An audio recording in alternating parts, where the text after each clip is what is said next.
Hello everyone, नमस्कार। स्वागत है आप सभी का हमारे इस यूट्यूब चैनल पे। दोस्तों, आज मैं आप लोग के सामने उपस्थित हुआ हूँ एक ख़ास वीडियो के साथ, और इस वीडियो में हम डिस्कस करेंगे कि एएलपी जॉब की क्या प्रोफाइल है, किस तरीके की परेशानियाँ इन लोग को आती हैं, क्या इसके पे एंड पर्क्स हैं, क्या फ़ायदे हैं, क्या नुकसान हैं, जॉब कैसी रहती है, पोस्टिंग कैसी होती है, इन सब अलग अलग टॉपिक्स पे इस वीडियो के अंदर हम चर्चा करेंगे।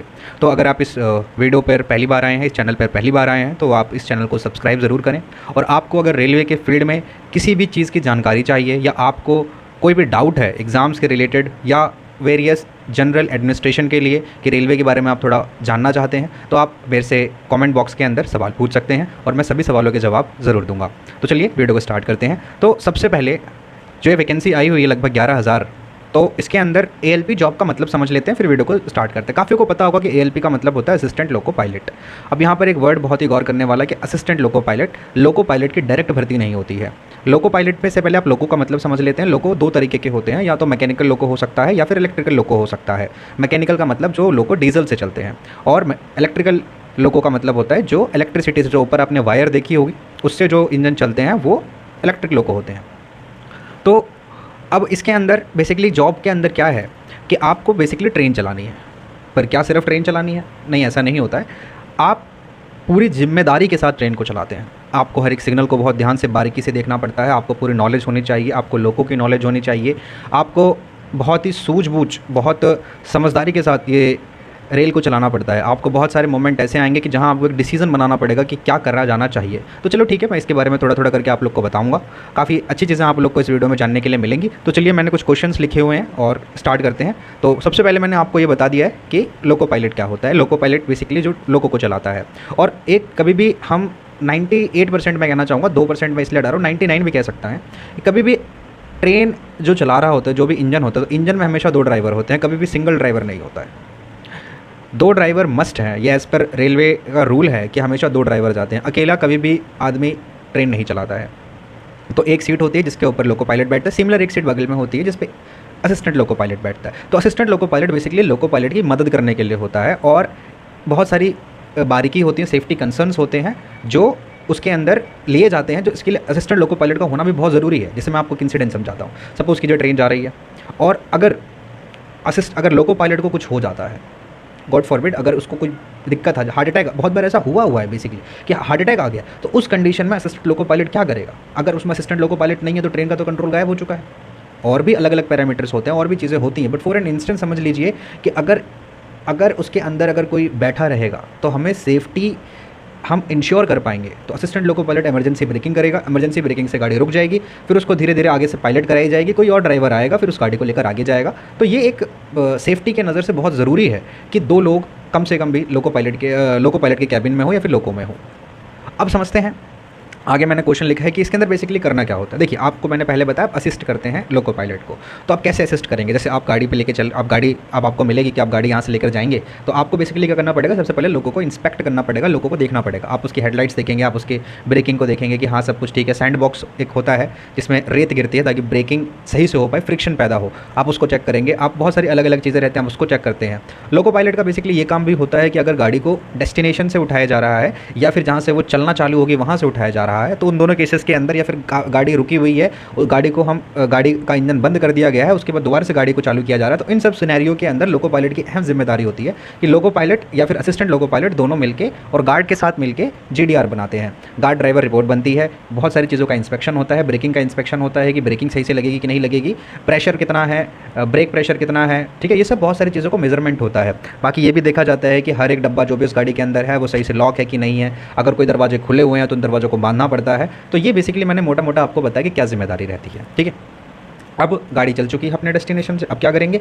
अब लोको पायलट की जिम्मेदारी और असिस्टेंट लोको पायलट की जिम्मेदारी और बढ़ जाती है। क्या होता है? सपोज कीजिए कि हर एक सिग्नल का एस्पेक्ट देखना पड़ता है। अब वो लोको पायलट के साथ बैठा होगा, लोको पायलट के साथ बैठ के हर सिग्नल को रिपीट करना पड़ता है। सपोज कीजिए कि अभी जा रही है गाड़ी और आगे क्या है, येलो सिग्नल है, तो असिस्टेंट लोको पायलट बोलेगा कि येलो है, लोको पायलट बोलेगा येलो है। इस तरीके से कोऑर्डिनेशन बनता है ताकि दोनों जगह रहें, एक्टिव रहें और वो काम चलता रहे, ठीक है। अब गाड़ी चलती है तो हर एक स्टेशन के ऊपर सिग्नल दिखाना मैंडेटरी होता है, जिसको कहते हैं हम ऑल राइट सिग्नल, कि वो इस तरफ स्टेशन मास्टर दिखाता है, इस तरफ से राइट या लेफ्ट में जिधर भी स्टेशन होगा तो स्टेशन मास्टर दिखाता है, उल्टी साइड से पॉइंट्समैन दिखाता है और पीछे से गार्ड सिग्नल दिखाता है। इस तरीके से हम ये इंश्योर करते हैं कि गाड़ी पूरी तरीके से ठीक है। अगर सिग्नल नहीं दिखाया गया किसी भी कारणवश तो अगले स्टेशन पे गाड़ी को रोक लिया जाता है और फिर उसमें से देखा जाता है कि क्या कारण है कि सिग्नल नहीं दिखाया गया है, या फिर वॉकी टॉकी पे उसका कारण पूछा जाता है। कारण ना मिलने पर आगे वाले स्टेशन पर रोक लिया जाएगा। तो उसके बाद ये सब चीज़ें हुई। अब गाड़ी फिर लास्ट में सपोज़ करो कि अब आप अपने डेस्टिनेशन पे पहुंच गए, तो आप क्या करेंगे? तो अगर आपकी गाड़ी में कोई दिक्कत परेशानी आई है तो आप उसको लॉबी में जाकर रिपोर्ट करेंगे या अपने सीनियर लोको पायलट इंस्पेक्टर को, LI बोलते हैं, उसको आप रिपोर्ट करेंगे गाड़ी में ये दिक्कत आई है। और अगर कोई और भी दिक्कत बीच रास्ते में आती है तो भी असिस्टेंट लोको पायलट की जिम्मेदारियाँ बढ़ जाती हैं। लोको पायलट बेसिकली क्या करता है? उसको गाइडेंस देता है और उसको असिस्ट करने के लिए होता है, वो बताएगा और असिस्टेंट लोको पायलट को वो चीज़ें करनी पड़ती हैं। ठीक है, तो चलो मैं अब वर्किंग कंडीशन के बारे में बात कर लेता हूँ। वर्किंग कंडीशन के बारे में देखो क्या है कि मैंने जैसे पहले गार्ड के लिए एक वीडियो बनाई थी। जॉब नेचर वाइज मैं ये कहूँगा कि थोड़ी बहुत हेक्टिक है, आपको टाइम इरेगुलर है कि आपको ये नहीं पता है कि कब गाड़ी कौन सी लेके जानी पड़ेगी, कैसे जाना पड़ेगा। भले उसमें एक रोस्टर सिस्टम होता है जिसके अंदर आपको पता लगता रहता है, इसको हम CMS कहते हैं, क्रू मैनेजमेंट सिस्टम। आपको पता लग जाएगा कि मोटे मोटे तौर पे मेरी ड्यूटी इतने घंटे में आ सकती है, पर फिर भी श्योरिटी नहीं है। आज आप गाड़ी 8 घंटे लेकर आए हैं, फिर आपने आराम करा है, फिर उसके बाद रात में आपकी ड्यूटी लग जाए, आपकी दिन में ड्यूटी लग जाए, आपको कब गाड़ी लेके जाना पड़े उसका कोई डेफिनेट टाइम पीरियड नहीं है। तो इस तरीके से जॉब का नेचर थोड़ा हेक्टिक है। दूसरी जो इस जॉब के अंदर बहुत ज़रूरी चीज़ है उसको कहते हैं कि अलर्टनेस, कि आप काफ़ी अलर्ट होने चाहिए। आपको ये चीज़ें ध्यान में रहनी चाहिए कि मैं इस गाड़ी को किस तरीके से चलाऊँगा।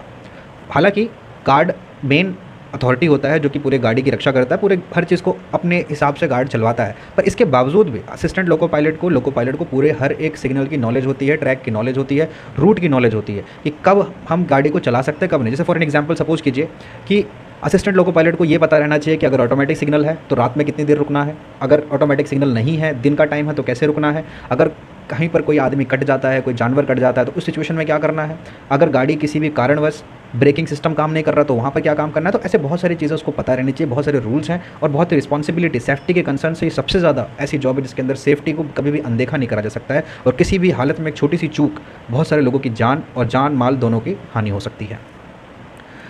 अब मैं बताऊंगा आपको सैलरी के बारे में। सैलरी बेसिकली इतनी हाई नहीं है, स्टार्टिंग आपकी 19,900 से है। अगर मैं डायरेक्टली बात करूं तो मोटे मोटे तौर पे सैलरी आपकी 40,000 के आसपास बनेगी, पर किलोमीटर अलाउंस मिलता है और किलोमीटर अलाउंस की वजह से सैलरी बढ़ जाती है। मैं मानता हूँ लगभग 50 के आसपास सैलरी पहुँच जाती है। किलोमीटर अलाउंस रेलवे काफ़ी अच्छा देती है जिसके अंदर आपको हर किलोमीटर पर चलने पर कुछ पैसे मिलते हैं, मे बी वो शायद 4 रुपये या 5 रुपये के आसपास हो, वो मिलते हैं। फिर मैं बात करता हूँ आप लोग का प्रमोशन के ऊपर। देखो ALP से लेके सीनियर लोको पायलट में बनने में टाइम लग जाता है, काफ़ी टाइम भी लग सकता है, बिकॉज सीनियर लोको पायलट भी बहुत सारे हैं और आज के टाइम में मेरे को लगता है वैकेंसीज़ क्योंकि काफ़ी कम है ऊपर, तो थोड़ा बहुत टाइम लगता है। इसके बाद आप लोको पायलट बने, आप सीनियर लोको पायलट बन गए, आप मेन गाड़ी चलाएंगे, कुछ टाइम तक आप वो चलाएंगे लोको पायलट। इसके बनने के बाद आप जाते हैं गुड्स में, तो गुड्स की ट्रेनें आप चला रहे हो। गुड्स आप पहले भी चला रहे हो पर गुड्स अभी भी चलाएंगे। गुड्स काफ़ी लंबे समय तक 10 साल तक मेरे को लगता है लगभग चलाना पड़ता है, हाँ 10 साल होगा। उसके बाद आप आएंगे कि पैसेंजर चलाएंगे, पैसेंजर के बाद आप EMU चलाएंगे और उसके बाद आप फिर धीरे धीरे करके आप एक्सप्रेस में आएंगे, मेल में आएंगे, एक्सप्रेस में आएंगे, फिर शताब्दी, राजधानी, वंदे भारत, गतिमान, इस तरीके से प्रमोशंस होते रहते हैं। पर आगे ऊपर वाली जॉब जो है वो काफ़ी उस टाइम तक पहुँचते पहुँचते आप मुझे लगता है कि आपको रिटायरमेंट में शायद 3-4 साल बचेंगे। इस तरीके का स्ट्रक्चर रेलवे का, बिकॉज हम चाहते हैं कि सबसे ज़्यादा एक्सपीरियंस्ड पर्सन हो वो बड़ी गाड़ी चलाए, बिकॉज उसमें रिस्पॉन्सिबिलिटी बहुत है। एक्सप्रेस अगर आप गाड़ी लेके चल रहे हैं, आप सोचिए कितने लोगों की जिम्मेदारी आपके कंधे पे है। तो ये एक उसके अंदर मैं कहूँगा कि प्रमोशन कंपेरेटिवली स्लो है बाकी जॉबों से। अच्छा, इसके अंदर एक फ़ायदा ये होता है आपको कि ये जॉब के अंदर आपको पासेस की सुविधा मिलती है। 3 आपको स्टार्टिंग जब आप ज्वाइन करेंगे तो आपको 3 PTOs मिलेंगे और एक PTOs होता है जिसके अंदर आप कॉम्प्लीमेंट्री आप थोड़ा बहुत किराया देते हैं, बाकी 70% रेलवे देती है, 30% आप देते हैं, आप टिकट करवा लेते हैं और आपको रेलवे पास मिलेगा, एक मिलेगा 5 साल तक। 5 साल के बाद वो रेलवे पास 3 मिल जाता है। ये फ़ायदा रहता है और रेलवे पास आपको एक लेवल अपग्रेड करके देती है रेलवे। जैसे आप लेवल 2 में हैं तो आपको लेवल 3 के बेनिफिट्स मिलेंगे रेलवेज़ के अंदर। अब मैं प्रोस की बात करता हूँ तो देखो सबसे चीज़ ये है कि ये जॉब सिक्योरिटी है, रेलवे में है आप, अच्छी जॉब है, आप कर रहे होंगे, कंपैरेटिवली ये बाकी उसके नीचे की जॉबों से बेहतर है। थोड़ी बहुत दिक्कत परेशानी इसमें ज़रूर आएगी पर आप धीरे धीरे यूज्ड टू हो जाओगे और धीरे धीरे इस चीज़ को करने लग जाओगे। इतने सारे लोग रेलवे चला रहे हैं, लोग हर एक कंडीशन में काम कर रहे हैं, तो कंडीशन से जो लोग परेशान होते हैं मुझे लगता है वो हर एक कंडीशन में परेशान होते हैं, इसमें कोई दो राय नहीं है। अब लास्टली मैं इस टॉपिक पे इसको वाइंड अप करूँगा। आपको मैंने मोटे मोटे तौर पे बता दिया है कि क्या प्रोफाइल होती है, कैसे काम होता है, कैसे क्या नहीं होता। अब मेरा सुझाव सुनिए कि अब मैं क्या कहना चाहता हूँ इस जॉब के लिए। आपको थोड़ी सी मैं अपनी तरीके से एडवाइस देना चाहता हूँ, आपको ठीक लगे तो आप उसको यूटिलाइज़ कर सकते हैं। तो देखो, सबसे पहली चीज़ आपको ये समझनी है कि आप एक जॉब कर रहे हैं और जॉब का नेचर अलग अलग तरीके से होता है, ठीक है। आप अगर ये सोचते हैं कि मुझे एक जॉब की सख्त रिक्वायरमेंट है तो मैं ज़रूर कहूँगा कि आप इसकी तैयारी कीजिए, आप इस जॉब को लीजिए। जॉब लेना आज के समय में सबसे ज़्यादा बड़ी रिक्वायरमेंट है। आप जॉब ले लीजिए, उसके बाद आप धीरे धीरे टाइम निकाल के और पढ़ते रहिए, आगे बढ़ते रहिए। आपको जॉब पसंद आती है तो आप उसमें रहिए, पर आप लाइफ में कुछ और करना चाहते हैं, आपके गोल्स कुछ और हैं, तो आप उनके लिए भी धीरे धीरे इस वक्त में निकाल के थोड़ी थोड़ी तैयारी ज़रूर करते रहें, ठीक है। ये पॉसिबल है, मैंने किया है, आप लोग कर सकते हैं। तो प्लीज़ इसको अगर आप इस जॉब को ज्वाइन करना चाहते हैं तो आप लोगों की अफवाह पे मत जाइए, अरे ऐसा होता है वैसा होता है, कुछ नहीं होता है। हर एक जॉब आप कर सकते हैं, आप ऐसे बने हुए हैं कि आप अपने आप को जैसा ढालेंगे आप वैसा बन जाएंगे, ठीक है। मैं इसमें एक इंपॉर्टेंट पॉइंट आपको बता देना चाहता हूँ जो कि बहुत इंपॉर्टेंट है। वो लोग इसको शायद मुझे वीडियो से पहले बताना चाहिए था, वीडियो स्टार्ट करते टाइम ही बताना चाहिए था, पर ये है कि इसके लिए मेडिकल स्टैंडर्ड A2 है। यानी कि आप लोग प्लीज़ जो भी इस फॉर्म को भरने जा रहे हैं वो प्लीज़ करके अपना मेडिकल टेस्ट ज़रूर कराएं, और ख़ास करके आंखों का मेडिकल टेस्ट ज़रूर कराएं। आंखों का मेडिकल टेस्ट आपका A1 कैटेगरी का होना बहुत ज़रूरी है।